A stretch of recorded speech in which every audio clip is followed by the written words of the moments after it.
అస్సలాము అలైకుం వరహ్మతుల్లాహి వబరకాతుహు అఊజు బిల్లాహి మినష్ షైతానిర్ రజీం బిస్మిల్లాహిర్ రహమానిర్ రహీం. శాపగ్రస్తుడైన సైతాన్ బారి నుంచి సృష్టికర్త అయిన అల్లాహ్ యొక్క రక్షణని, అల్లాహ్ యొక్క సైన్య రక్షణ వేడుకుంటూ ఉన్నాను. ఆమీన్. అల్లాహ్ ప్రవక్త ముహమ్మద్ సల్లల్లాహు అలైహి వసల్లం గారిపైన శాంతి సేవకాలు కురిపించండి వల్ల ఆమీన్. ఖురాన్ మరియు హదీసుల్లో ఎవరికైనా అప్పు ఇస్తున్నా తీసుకుంటున్నా ఖచ్చితంగా రాసుకోమని తెలియజేయడం జరుగుతూ ఉంది. ఖురాన్లో 2వ సూరా అల్ బకరా 282వ వాక్యంలో ఈ యొక్క విషయం చెప్పబడింది. దీనిని ఆయతుద్దైన్ అని కూడా అంటారు. ఈ యొక్క వాక్యాన్ని అంటే రుణ వాక్యం అని అంటారు. ఈ యొక్క వాక్యాన్ని ఓ విశ్వాసులారా, మీరు ఒక నిర్ణీత గడువు కోసం అప్పు వ్యవహారం గనక జరిపినప్పుడు దానిని రాసుకోవాలి. మీ మధ్య వ్రాసేవాడు ఒక లేఖరి న్యాయబద్ధంగా కూడా రాయాలి. ఈ యొక్క వాక్యంలో కొన్ని ముఖ్యమైనటువంటి వాక్యాలు ఉన్నాయి. రాసుకోవడం తప్పనిసరి. దీంట్లో గడువు నిర్ణయాలు కూడా ఉండాలి, సాక్షులు ఉండాలి, న్యాయంగా రాయాలి. దీంట్లో న్యాయం, సాక్ష్యం ఇవన్నీ కూడా దీంట్లో ఉన్నాయి.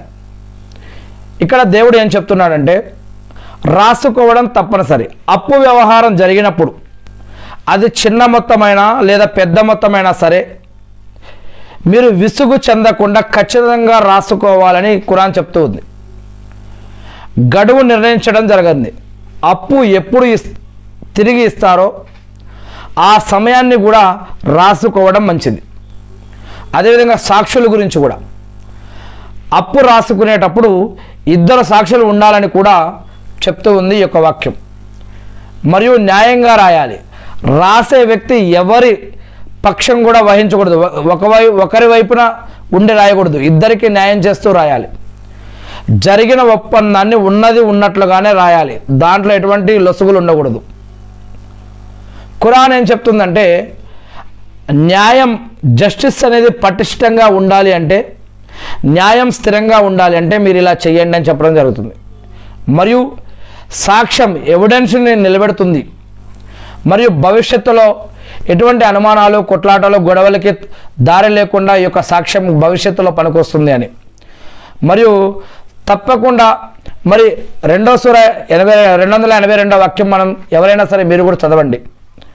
ఇది కేవలం రాసుకోండి అని చెప్పడమే కాదు, అది రాయాలి, ఎవరు రాయాలి అనే విషయాన్ని కూడా చాలా స్పష్టంగా చెప్తూ ఉంది.